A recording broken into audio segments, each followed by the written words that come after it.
All right, well, it's a real pleasure to be here today. I've been very excited about this for a number of weeks. So thank you very much for attending. In case you don't know me, I'm Phil Cass. I'm the Vice Provost for Academic Affairs. And I'm honored to stand in for Provost Hexter today to welcome you to this third event this year of the UC Davis Forums on the Public University and on the Social Good. Now, they asked me to give a little bit of background about this. I'll be brief. The UC Davis Forums was established in 2012 and presents about a half a dozen lectures each academic year by experts from a range of disciplines. The series was designed to promote informed and thoughtful dialogue among members of the campus community and the public on the following subjects: the major challenges facing the public university, ways of responding to those challenges, and how the university, the public university, is evolving, which it is. With an ultimate goal of helping to produce a public university that will best serve society as well as individuals, the series poses the following question: what should and can a public university be in this 21st century? In the preceding 7 seasons, UC Davis Forums has presented distinguished speakers on a wide range of topics that pertain to the public university as well as the social good. And these have included educational access and affordability, diminishing public confidence in public funding and funding for public institutions, the economic impact of UC campuses on their regions, sexism and racism in the academia, and the relationship between the academic mission and neoliberal metrics of success, among many other topics. And the next forum, which will be a special joint event between the Chancellor's Colloquium Distinguished Lecture Series, will be held on February 20th. It will feature Dr. Robert Michael Franklin Jr., the James C. and Berta R. Laney Professor in Moral Leadership at Emory University and President Emeritus of Morehouse College.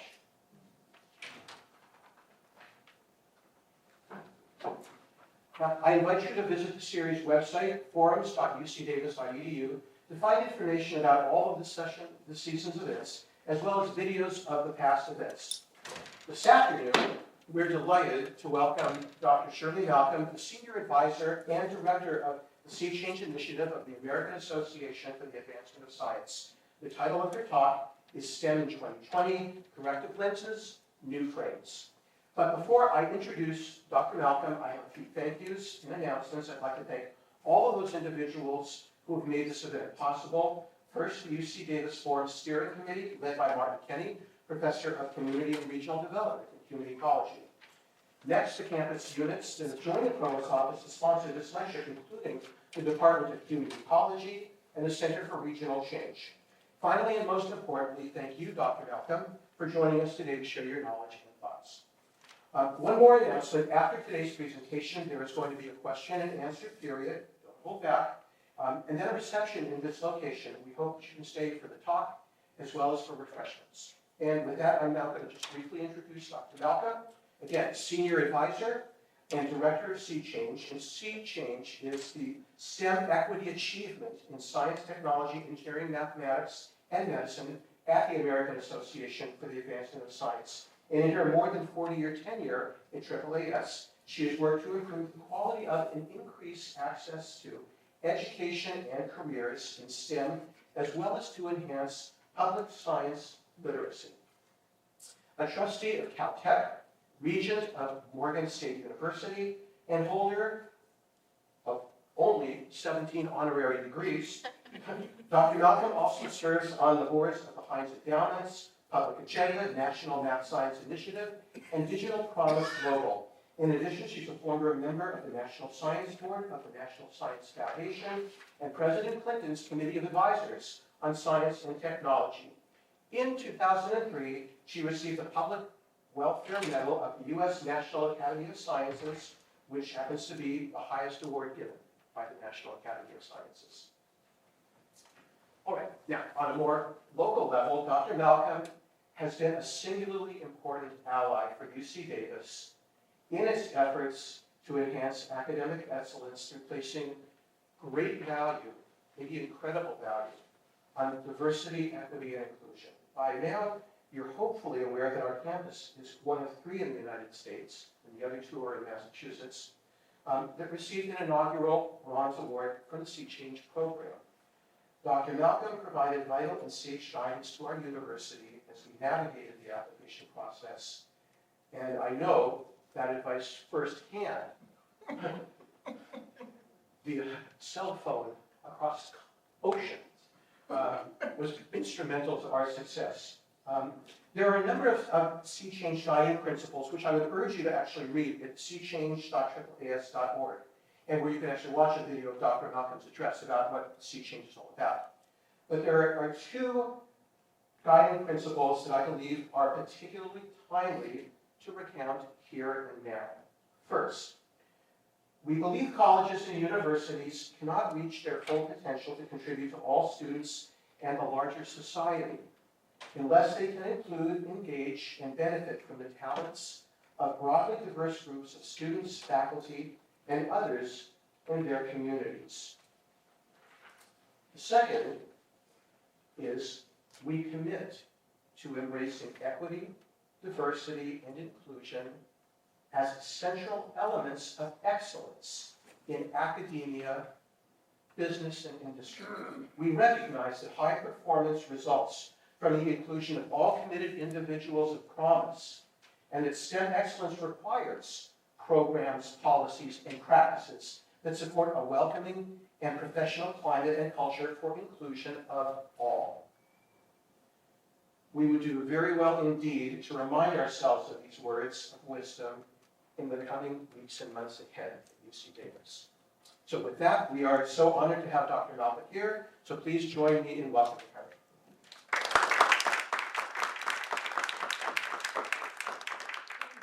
When someone asked me if I would give them a title for my presentation, I try to spend some time thinking about what is appropriate. And I know that if you really think about this, this is kind of a play on words. The whole notion of 2020 vision, as it were, but this whole issue of corrective lenses and new frames. I was in the 4th grade when I started wearing glasses. I probably needed them before then, but I was in the 4th grade. And the way that we found out was that I started not doing that well in class, and I had been doing quite well. And so I started moving my seat further and further to the front of the room. And the teacher sent a note home to my mother that said, "You might want to have her eyes checked." And then that was my first pair of glasses, and I've actually been in them ever since. But those of you who need some correction, you know that you don't keep the same prescription, that essentially your prescription changes over time.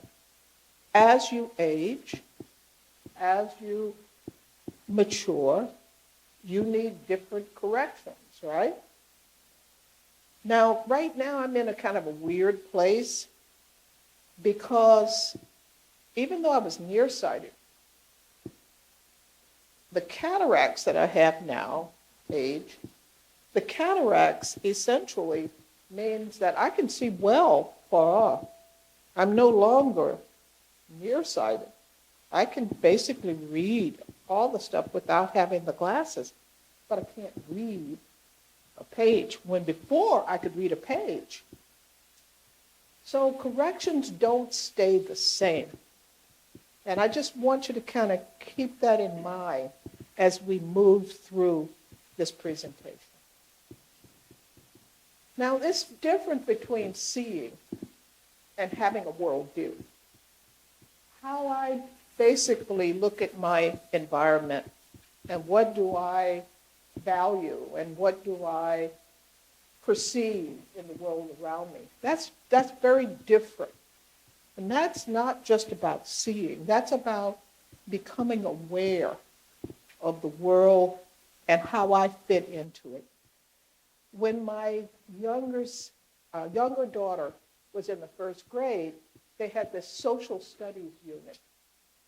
And they start with family, and then they go out in circles to the block, the neighborhood, the community. What they try to help children understand is where they are situated in terms of the larger environment that is around them. That's the beginning of configuring a worldview.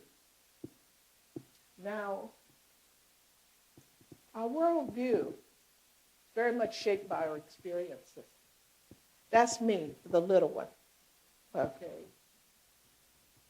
Like that. Okay. I was born and raised in Birmingham, Alabama. And that was my world, around the hedges. That is that we would go and we would play with other kids in the neighborhood and things like this. But the reality was a lot more complex than just playing with my friends in the neighborhood. There was a larger context that was swirling around me. And all of this kind of came together, as it were, in the mid-1950s. The context of a movement for civil rights and the context of Sputnik. Sputnik was the first time I actually had real science taught to me after that. Because all of a sudden people thought, well, we've got to start providing science instruction. And that's when I really got turned on to science. But the issue of civil rights only became really, really clear to me when I was awakened on Christmas night of 1956 to a bomb blast, where a bomb exploded in my mother and grandmother's church in Birmingham and leveled the parsonage. And essentially, I still think that I'm traumatized by loud noises like that, because the idea of waking up from a sound sleep to something that was that traumatic. But it is the intersection of science and a science worldview and civil rights that has probably brought me to today. Now, I really hadn't realized, I guess, the extent to which I was a part of that history. Now, I will show you this, because context does matter. That's my grandmother hugging her pastor when she was thrilled that he was safe and alive, because everything else, the house collapsed. So the idea that he was alive was really quite amazing.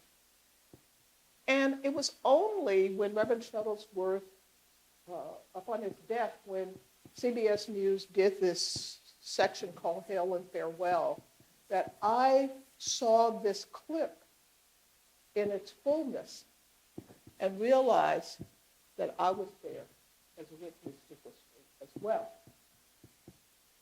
So this notion of somehow bringing all of these pieces together in the career that I've actually had is something that is really quite amazing. Now that's my grandmother, so you can see a good shot of Mama. Mama never really kind of got that science thing. You know, when the people landed on the moon, she said, that can't possibly be the case. They didn't really go there. Sputnik wasn't necessarily real. So how do I help my grandmother really kind of connect to this science thing? And the interesting thing is that she flew in a plane for the first time when she was 83. She thought this was the coolest thing that she had ever done, because she used to go by train to visit her daughter in Philadelphia, from Birmingham to Philadelphia, and it took a long time. But She went in like 2 hours. Oh, she was hooked. After that, she started flying. All right. But it was part of my job to help her connect to this science and technology that was important to me. So I had to understand where she was coming from.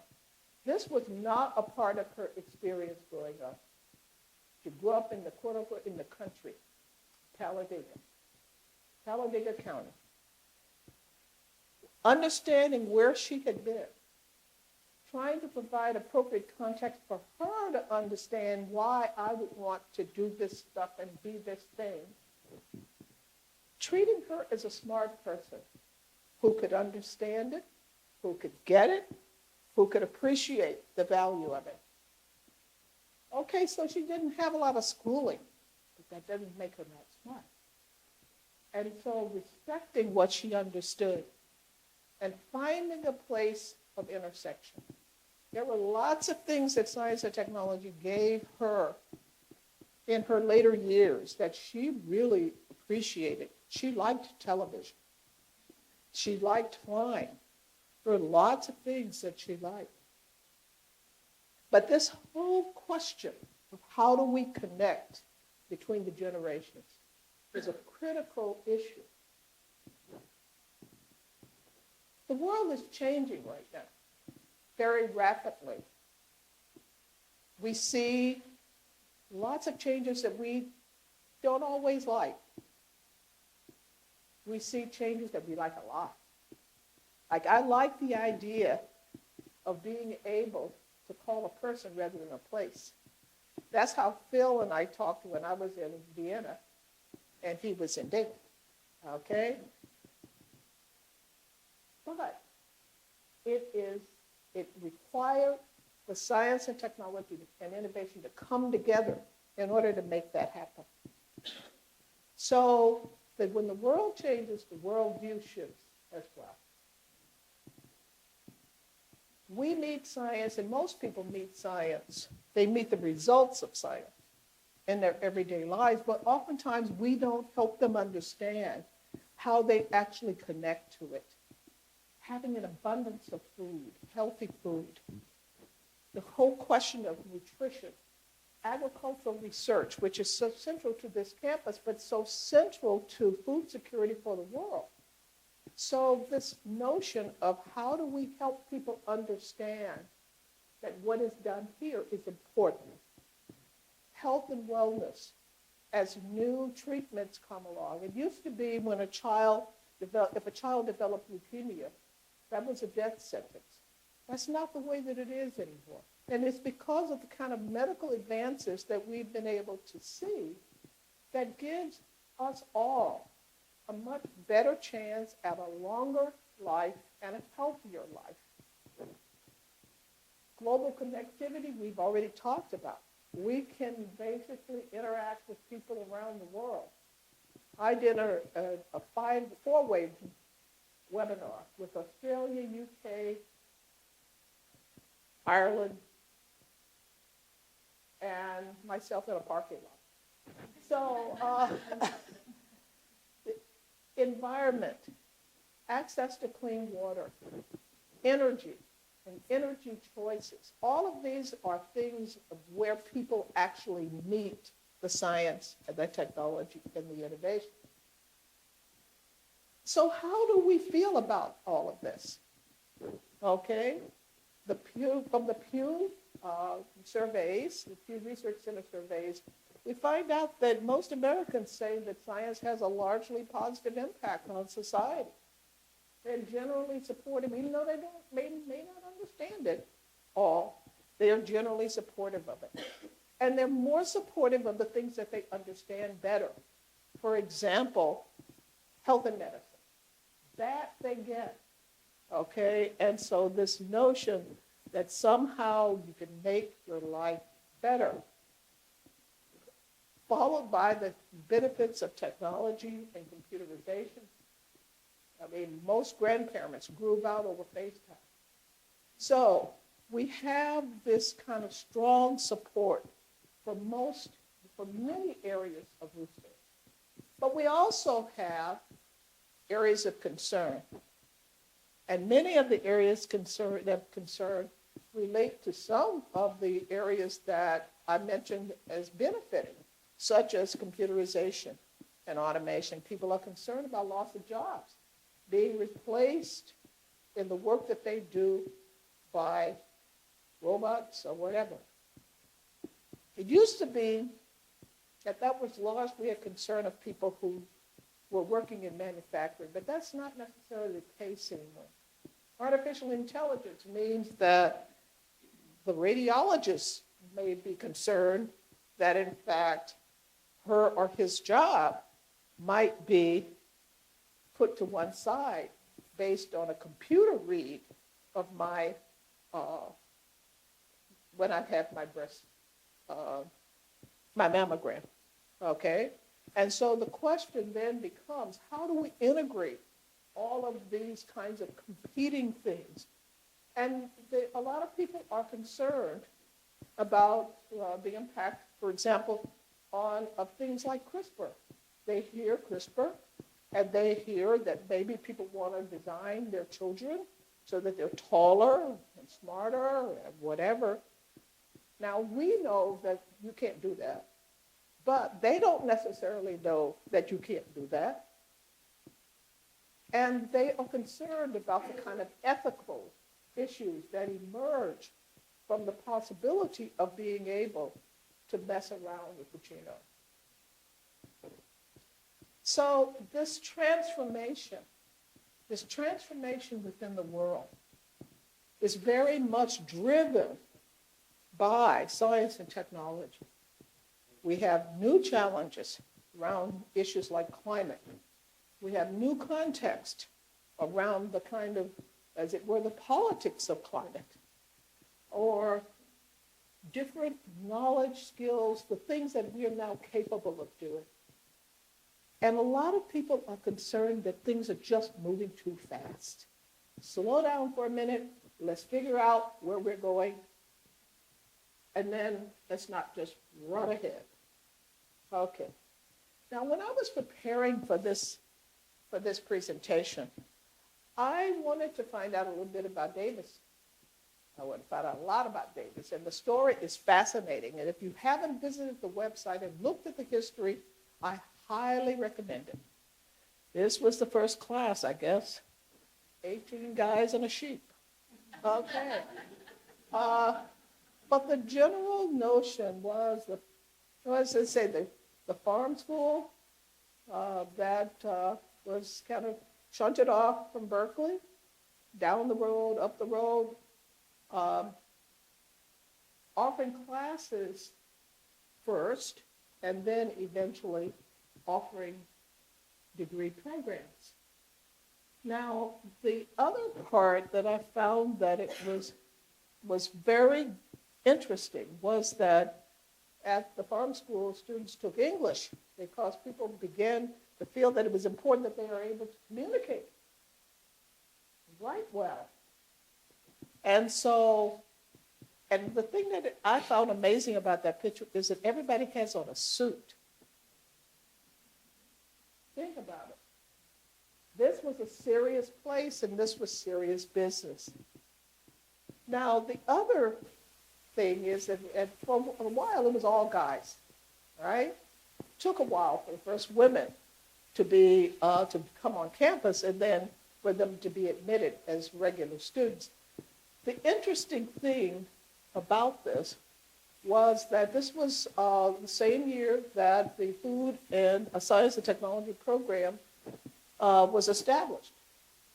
But the other part that I'm going to show you in the next slide is that this was a year after the campus population was decimated because everyone went to World War I and went to fight in the war.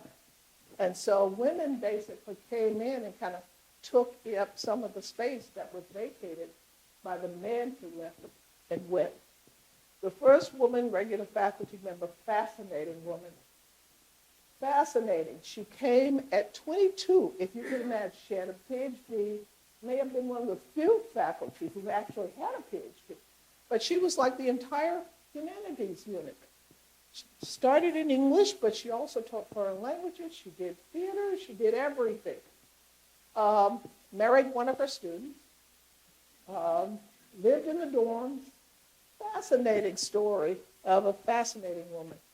But over time, women's presence on the campus increased. By 1939, women were 14% of the campus, but today they are well over half. Now, Davis has a history of responding to circumstances.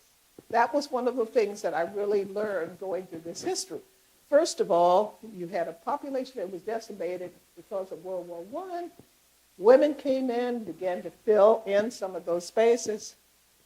Then you have a agriculture program, and you get hit with prohibition, right? But the program remained. So there was some forethought in terms of this. And then with its repeal, then you were back in business. And not only the viticulture program, but the enology program. All back here at Davis. Instruction, I thought this was interesting too. Instruction discontinued in 43 and 44, and the campus was taken over as a training ground for the Army Signal Corps. Then the classes started back up in 45. So there's a history here of reinvention and reestablishment and responding to national need. And then becoming a general campus in 59. So globally, nationally, regionally, locally, responding to the circumstances, providing a research base for key industries such as winemaking, being what was needed in the region, and building its unique space within the UC system. So we come to 2020. What's different? Everything. Everything is changed. The campus looks nothing like it did even 20 years ago. The population of students, very different from when you started. The scale of the change, massively different. The needs, much greater. So how do you begin to respond to the kind of global challenges that now appear? The global challenges are articulated in something for the world in something called the Sustainable Development Goals. There are 17 of them and lots of objectives underneath those goals. And the interesting part is that there is an opportunity not only to affect what happens within the country, but beyond the country in embracing any of those goals. And as I look at the kind of research portfolio that is here, the campus has been active in terms of embracing and addressing many of these issues. So how does the university respond? It obviously can respond in the research that is done. It obviously can respond in the education that is done. Bringing in people from around the world, moving its interests to other parts of the world, outreach and extension. Lots of ways that the university can respond. Workforce development, innovation, public engagement. So what do I mean when I say these corrective lenses? Whatever it is that we thought we knew, we may need a new prescription. The notion of the benefit of hindsight to see where we may need to make changes, even on things we thought we understood. For example, if we look at crops, the changing CO2 levels within the atmosphere cause us to have to relook at crops. We can't make the assumption that whatever held over here will continue to hold over here with the changes. To take advantage of foresight, thinking ahead, of really thinking about who's here and who's not, who's missing from this, what's missing, and how do we close the gap. Now, I think that you're quite clear by now from everything that I've said that a large part of the way that my worldview works is that I look at this issue through a lens of gender and of diversity. So when I apply a gender lens to a lot of this work, I find some very interesting gaps and some very interesting opportunities. Let's look at, as a case study, the research on women's health.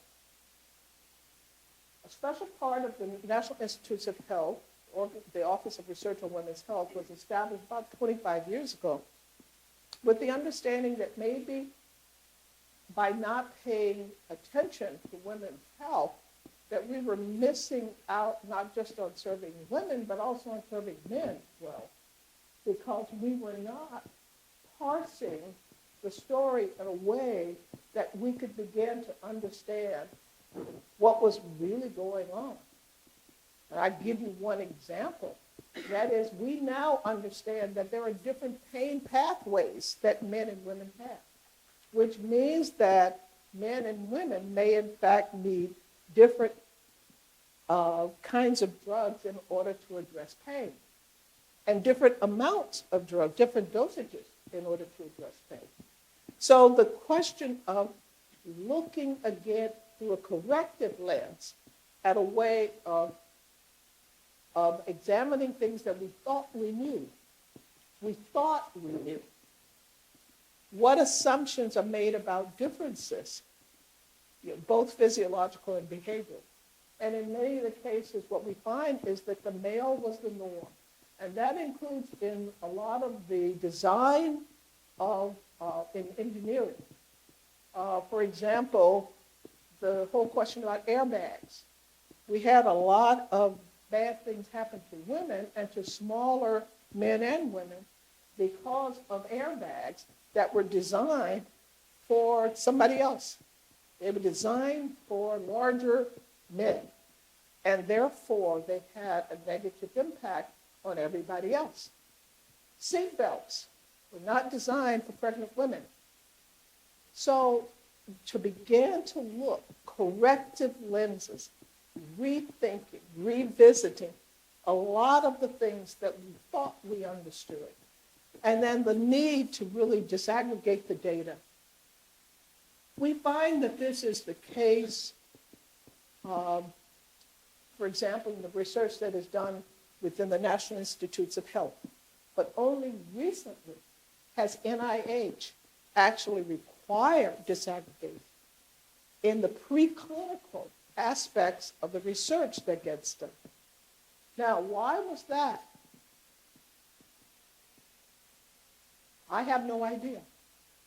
Because, quite frankly, every sign points to the need to disaggregate and to look to try to understand what is happening with one group as opposed to another. I point this article out for science because two young women who used to work for me basically did this article. And they began to look at where this was disaggregated and where it was not. This is a more recent article. Sex and gender analysis improves science and engineering.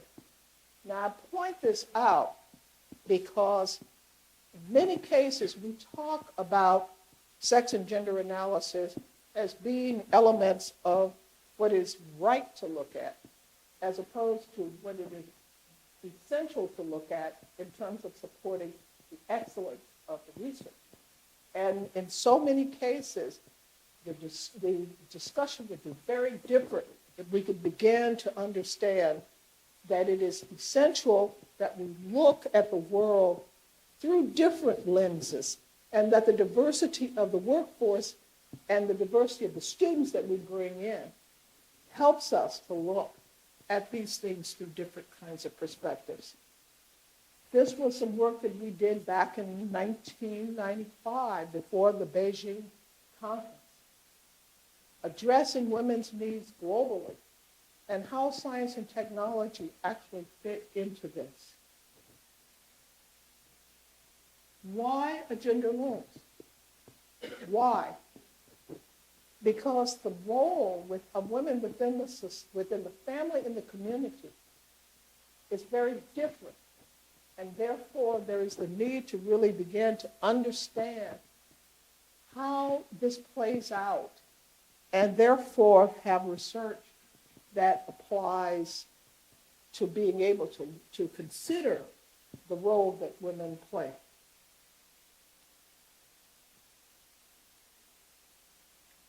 This is a group that I co-chair based in Trieste, Italy.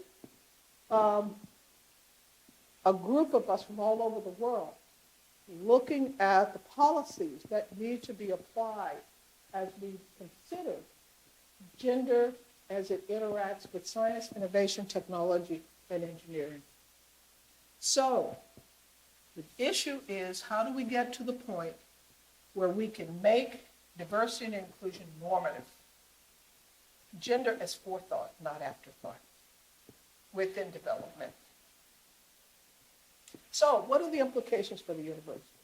What does the university do? It needs to basically visit these questions. Who has an opportunity to pursue education and careers in science and engineering?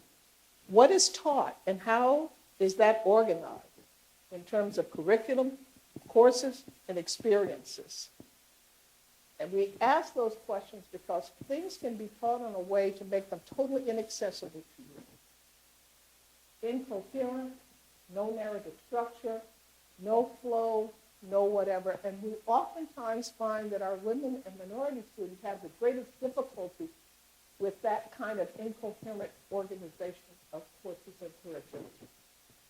How is science done? What methods are used? How is it taught? What is the story being told, and to whom? Who defines what is quality and what questions it is important to ask? I've worked in a policy environment for a long period of time, so this whole question about a research agenda is something that I have a real issue with. Who sets it? Whose agenda? And to accomplish whose end? So I do think that these are all questions that we need to raise. So this notion of corrective lenses, revisiting what we think we know in ways that put a different perspective into the mix. So what about the reframing? Now, all of us, our lives are affected by science and technology, okay? And there's a lot that argues for engaging with the public around science and technology. And there's a lot to argue about every student who comes onto this campus somehow being introduced to STEM concepts in ways that really help them going forward to understand all of the changes that they're likely to see. So how do we begin to move in this particular direction? How do we convey the idea of STEM literacy as essential to our democracy? For faculty, it's going to mean rethinking research, teaching, and service. For students, it means that they need culturally responsive pedagogy building upon student experiences and context. The students who are coming to us, for example, from a farming community, from farming experience, they're not just coming with that worldview. They're often coming with knowledge that, in fact, they can share. So it's knowledge sharing and knowledge learning from the community interaction. For policymakers, we need to shift the notion from spending. They're always concerned about spending. But we need to shift our narrative to investing because the monies that they put into research and into science and structure comes back many times, but we aren't necessarily telling these stories. And these are important stories to tell. For STEM research across fields, we need to support problem solving through interdisciplinary approaches. And for the communicators, the journalists who are out there, for example, we need to tell the business journalists, there's stuff over here in STEM you need to understand. We need to tell the crime reporters, there's stuff over here about forensics with regard to the science that you need to understand, and a lot of junk science that you need to jettison. So there's a need to really engage with the communicators as well. So it moves from the interaction that we might have with each other, wanting the people around us to understand what we do and why it's important to us. That's what I was trying to do with my grandmother. Why it is important to us. And then wanting to move to those around us to understand what we do and why it's important to them, how we connect to the things that they are concerned about, and then in a larger policy and organizational institutional context, why it is important to the larger society that we support. Now, in the 1840s and 50s, it was a good time for science, interestingly enough. People were interested. It was a part of the Western expansion. They would come to, I read about the picnics that were on the Davis campus. And all of these, they would go to the fair and they would take animals to the fair and they would be judged. And it sounded like a big party to me. And so there was enthusiasm. People would go to lecture halls. Science was an aspect of culture. And so it was, and this was not just in the United States. This was worldwide. These were museums and zoos and other kinds of places of science would get set up for people to be able to share what they understood. And I kept thinking, okay, if this was the case, then how did we get distanced from the public? And when did that happen? That in fact, we were over here and they were over there, and there were the bridges between us. So part of it was these places of science. Some of it was media. More recently, was media. And in some cases, it was events. Right now, the major thing that's on the front page of the paper, that's basically pulling people in, no, not the impeachment. Coronavirus, okay? Should I go to camp? Should I go to China? Or should we worry about about the virus coming to us? And that's, as horrible as it is, it's an opportunity to teach the science and help people understand how we are all connected and why we must be concerned about emerging infectious diseases. That, in fact, is just one plane ride away. Whatever it is, wherever it is one plane trip from us. So we cannot, even if we try to isolate ourselves, it's a tough thing to do. So there's lots of opportunities to begin to help people understand what all this. Meeting science through books. I have some wonderful books that I have. These are ones that I have enjoyed. The Immortal Life of Henrietta Lacks. If you have not read it, go and get it and read it. It is fantastic. Emperor of All Maladies, which is a natural history of cancer, which is a fantastic and interesting book.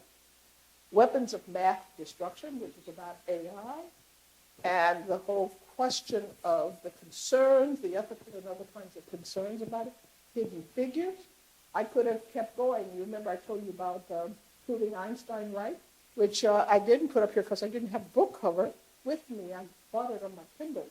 But the point is that there's lots of opportunities to engage.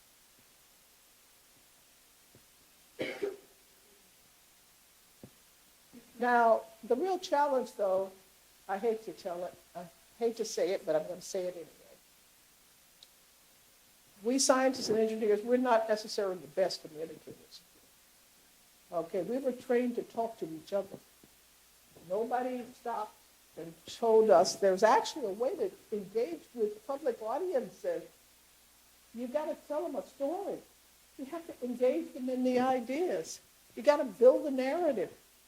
You have to understand who's out there that we're talking with, not just the facts. And the other part is you can't just talk like experts. You basically have to show what I consider to be the right amount of humility.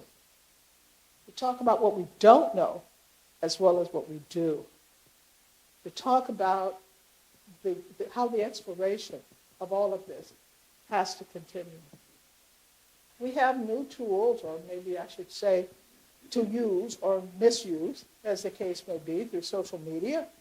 But we do have other kinds of outlets to tell the stories of science. And then we do have the issue of science and controversy. Not everybody is happy with the stories that we might want to tell. Questions about climate change, there are concerns. Many people have concerns about that. Evolution isn't always a popular conversation to have. But the issue is that no matter how hard it is, we've got to figure out how to engage it. And there are other questions that touch on science that are also hard to tell. Questions, for example, about race and about ethnicity. There are science discussions about that as well to be had, but they are often very difficult ones to take on because people are not ready to engage with many of these issues.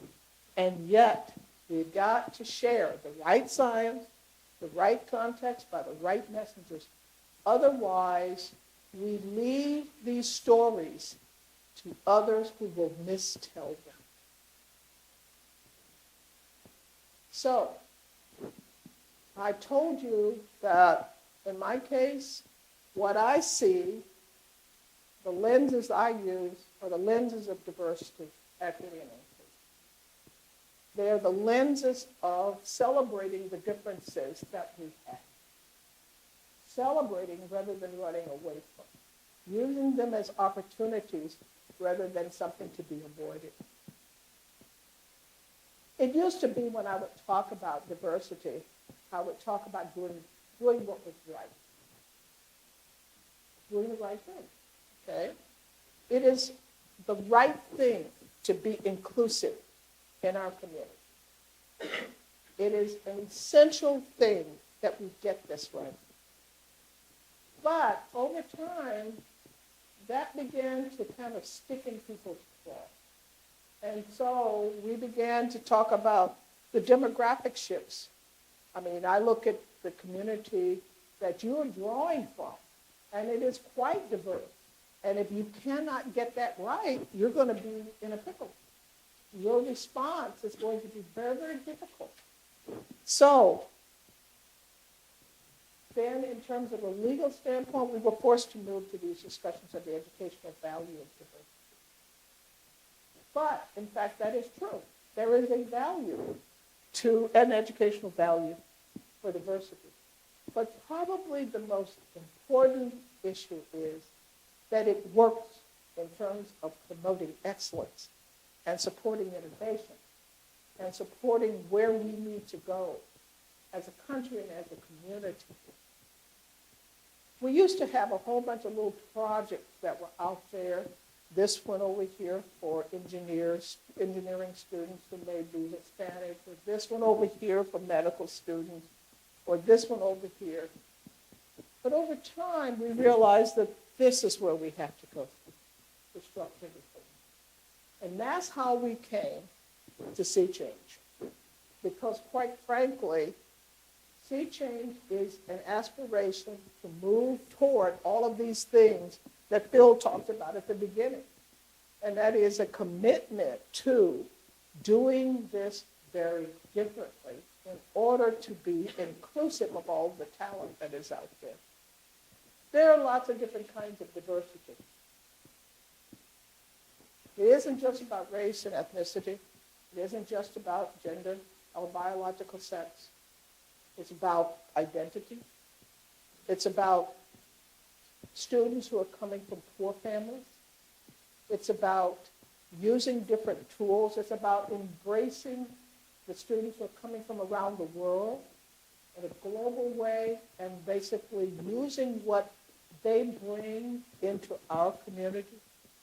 It's about using different tools, techniques, and methods, different language, the way that we talk about all of these, different practitioners, different actors, different perspectives, and putting all this together in a huge stone soup that in fact can produce the kind of innovation we need in order to move ahead.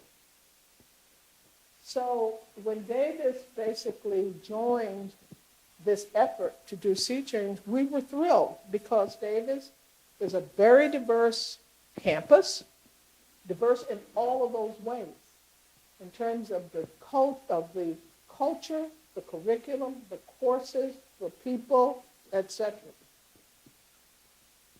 Davis will be the first one to tell you they're not perfect. Okay? And this is not looking for perfect.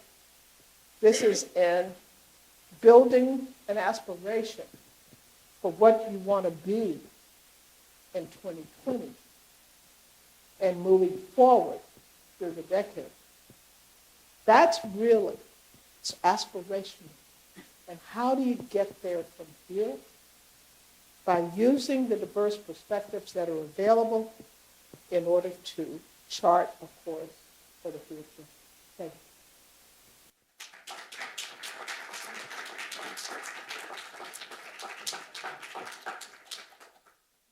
Okay. Questions? I have great wait time.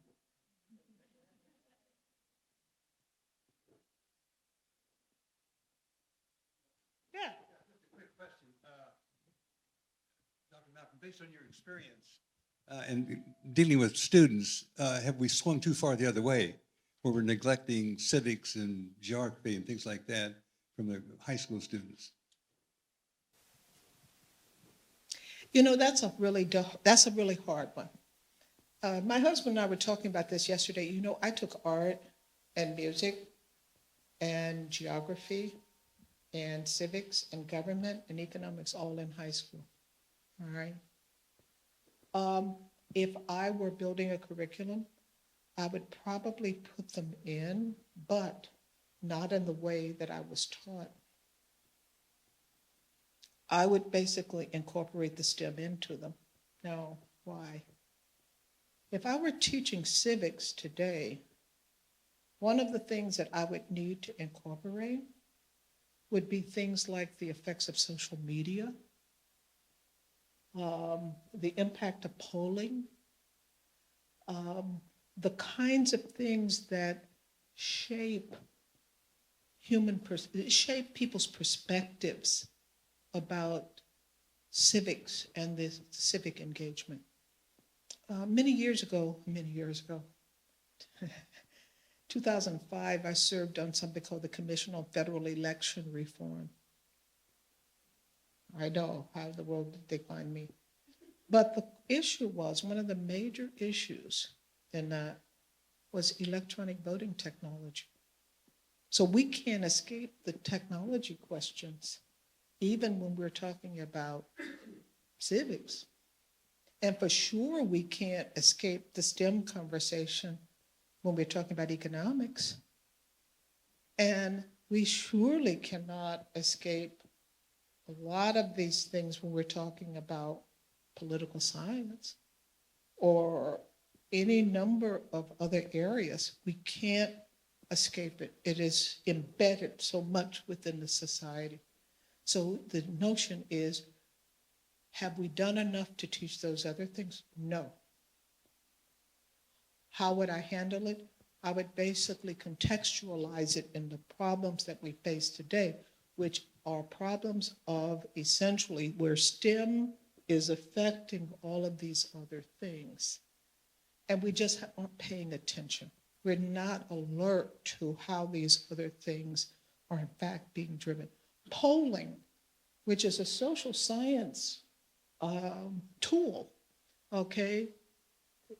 All of these things are driving governmental and decision-making and things like this, and that wasn't necessarily the way,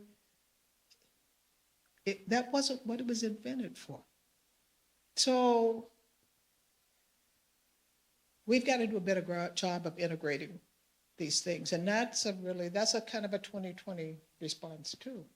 And that is, we got to play the hand we've been dealt, and this is the hand we've been dealt.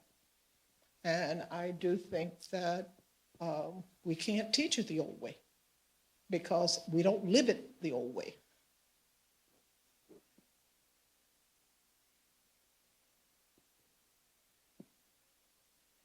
Okay, I'll go here and then here. As an educator, I appreciated the question around teaching. And I saw in your slides the mentioning of culturally responsive teaching, and then also culturally relevant teaching. Yes.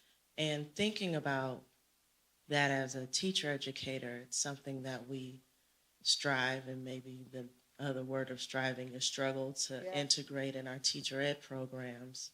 And so I'm wondering, thinking about this conversation from a higher ed perspective, what does it mean to cultivate culturally responsive and culturally relevant teaching at this level? And I'm wondering what experience you have in thinking about that at the sciences at the college level and what that might mean or look like. You know, I have done presentations. One presentation that I did was entitled, quote, "We were never taught to teach," end quote.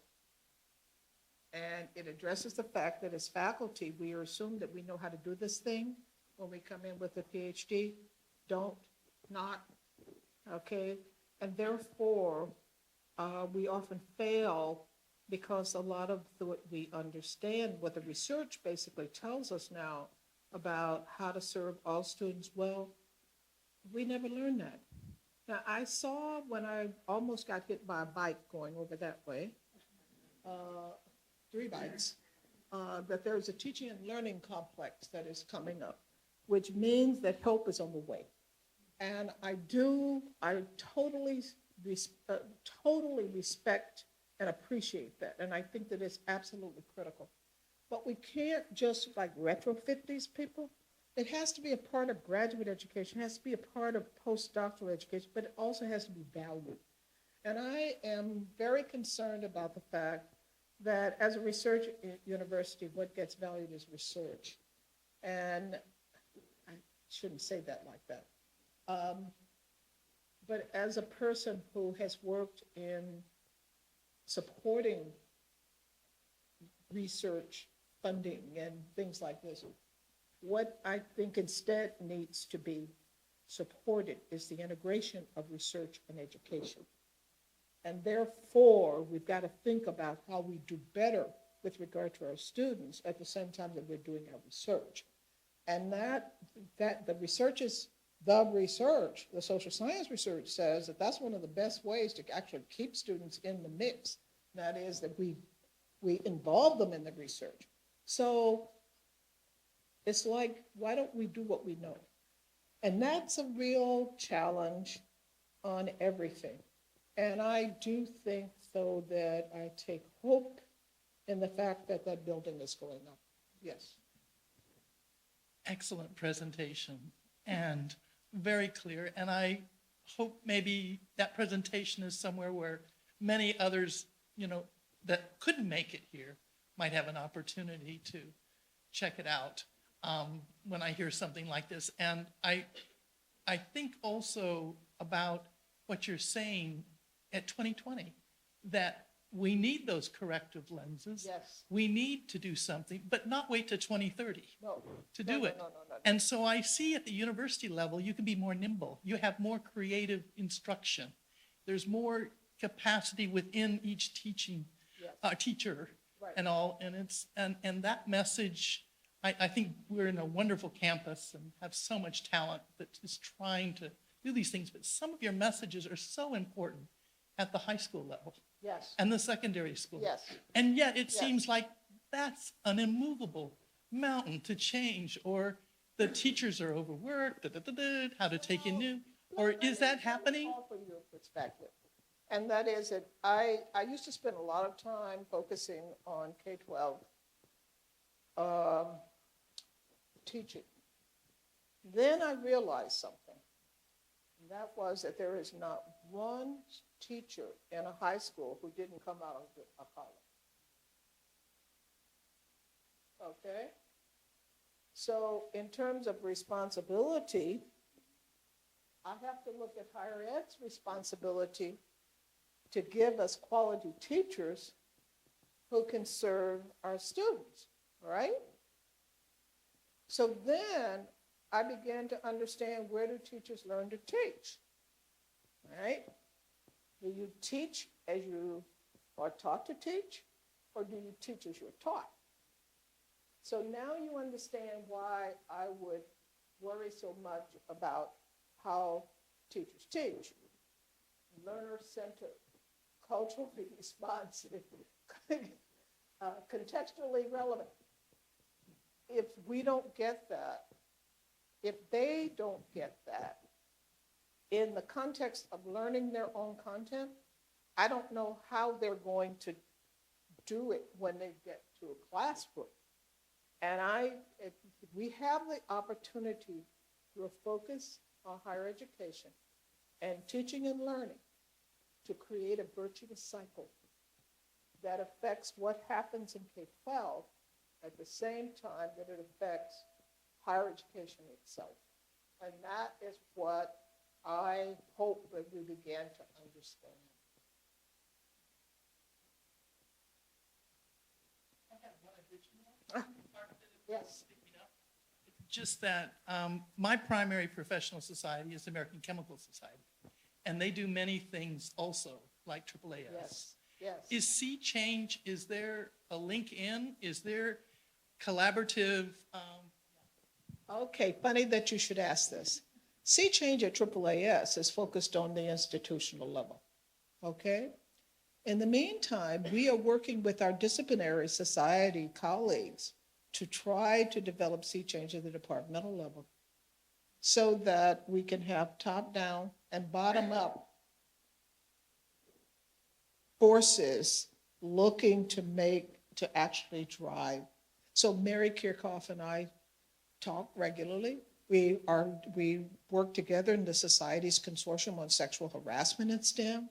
So the community is coming together in meaningful ways to try to address a lot of the issues that we're sharing. And I have a lot of hope that that this is different. That this is a step that is very different from what we have tried in the past. The past has been isolated efforts. It's been something over here and something over there. In this particular case, we've been talking with Phil about building a community that's trying to jointly problem solve. Like, he has issues, but some other institutions have the same issues he has. So how do we begin to pull these communities together so they can share strategies to overcome some of this, at the same time that the disciplines are looking to address the issues coming in the other direction? And we work with the physicists. The group that's furthest along is the Coalition of the Physics Groups, American Physical Society, AIP, American Association of Physics Teachers, the National Black Physics Group, the Hispanic Physics Group. The notion is all of these groups have to come together and start to articulate what this has to look like going forward. Okay, all right. And I'll work this side of the room. Thank you. What was so striking to me about your presentation is how broad your landscape is. You're really sweeping the universe of change that has to take place. And thank you for the Sea Change Award for the advanced program, UC Davis. So we were very proud to have that. And that was partly because we meaning UC Davis, actually changed the demographics, Yes. a fair amount of who was in these disciplines, the STEM disciplines. Which is a piece of your huge landscape. Another piece, which you kept using the word different perspectives, repeatedly came up. And so the piece of it that I'm particularly interested in is how does one make science, STEM, look at the basic concepts of STEM for whether the concepts themselves have assumptions built into them that are raced, classed, gendered, et cetera, et cetera, et cetera. Because I think foundationally, when you investigate some of the basic concepts of STEMs, they themselves mitigate against diversity and different You are absolutely right. And I would say nowhere do I see this more than in areas such as engineering, computer science, AI, big data, but we also see it even in the language that has permeated many of our fields.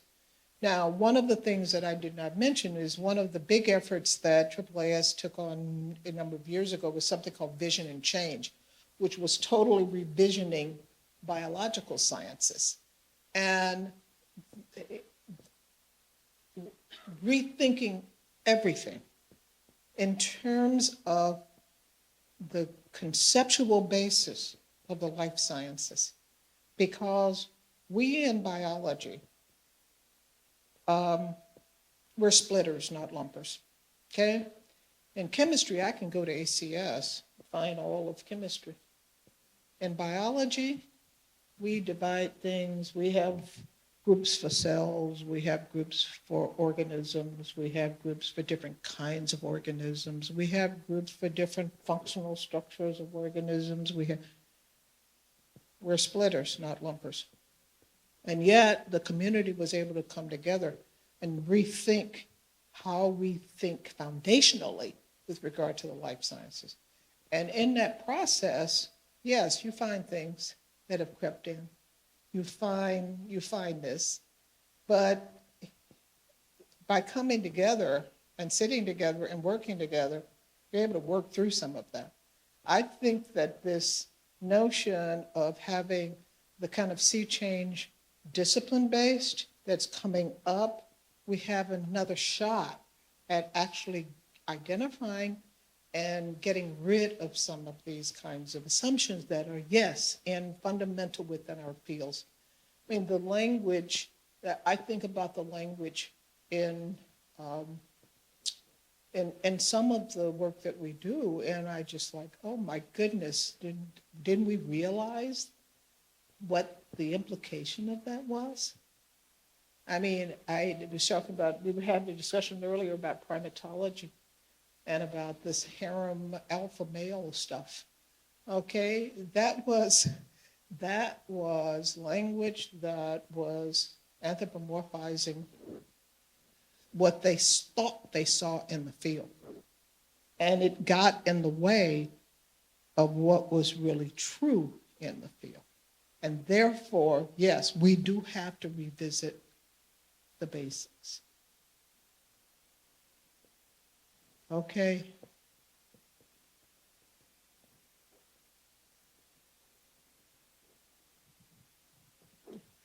Great talk, thank you. You talked about science and controversy. Yes. Would you care to elaborate a little bit on that? Sometimes the facts that science has comes headlong with the political frame that people want to make. CO2 is good because it basically gives more work for the trees, right? I mean, those are the kinds of controversies that you find. You find controversies in the discussion of stem cells. You find controversies in the discussion, we've already talked about evolution. You find controversies around the discussions of race. You even find it about the discussion of gender. And you certainly find it around discussions of gender identity. People want to basically frame how they feel about it and what the science actually says about it. And those things can, in fact, collide. And I think that at some point we've got to understand that not everyone embraces evidence. And that we've got to figure out how to have conversations and help move people, even that don't embrace evidence. The comment came over here that it was a far-ranging discussion, a far-ranging presentation. And it was that way on purpose because this whole issue of perspective affects everything, everything. From the way that we teach our courses to the way that we organize the material from the students that we have, the students we might wish we had, from the way that we engage with the public, to the narrative that we create for the policymakers as to why we should be supported and deserve the support. It affects everything.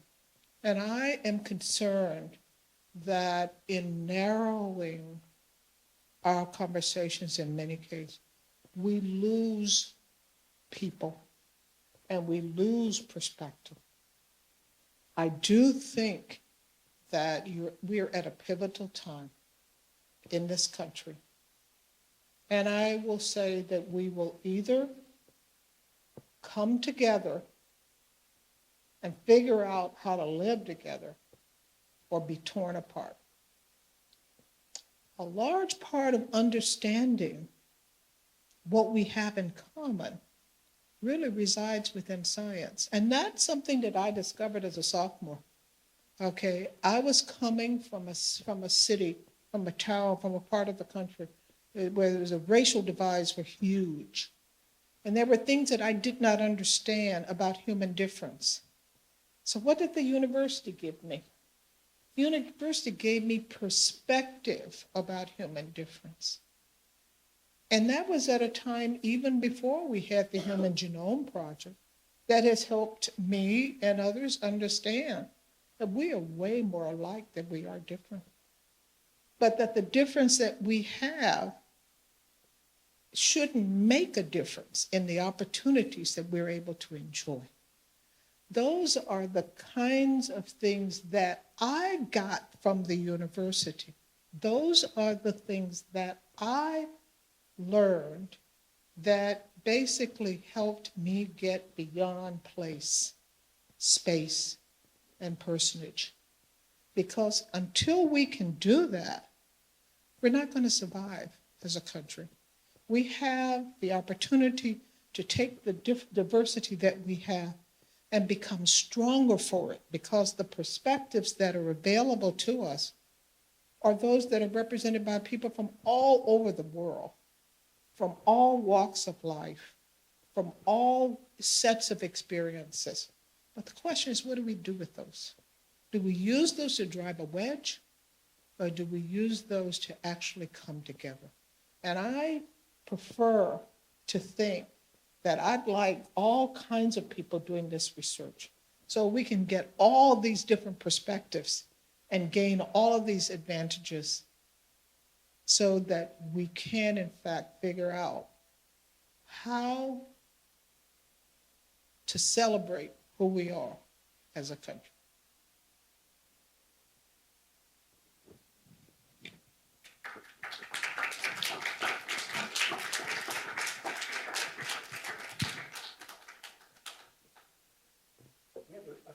minutes left.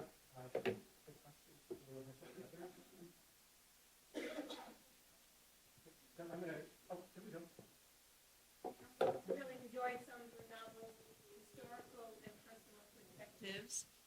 And I wanted to ask your thoughts about lay science and citizen science and the input that's coming from the sort of non-trained scientist. Oh, I'm a big fan because that presents an opportunity to help people understand who we are and what we do. The nature of science, most people never learn that. They learn disconnected facts, and they don't really learn the science as scientists do science. So I am a huge fan of citizen science and scientists interacting with public audiences. One of the programs that we used to run was Black Churches Project. We would basically work with the ministers and do like activity-based work in church basements, and people say, huh, church basements? Well, in our community, quite frankly, that was a safe place to go, and that was a safe space, and so nobody saw any difference, any problem with that, okay? And so you use what you have. In every community, you use what you have. And in that particular case, it was engaging young people, oftentimes their parents as well, and making this all open and available. I mean, science is really powerful as a tool.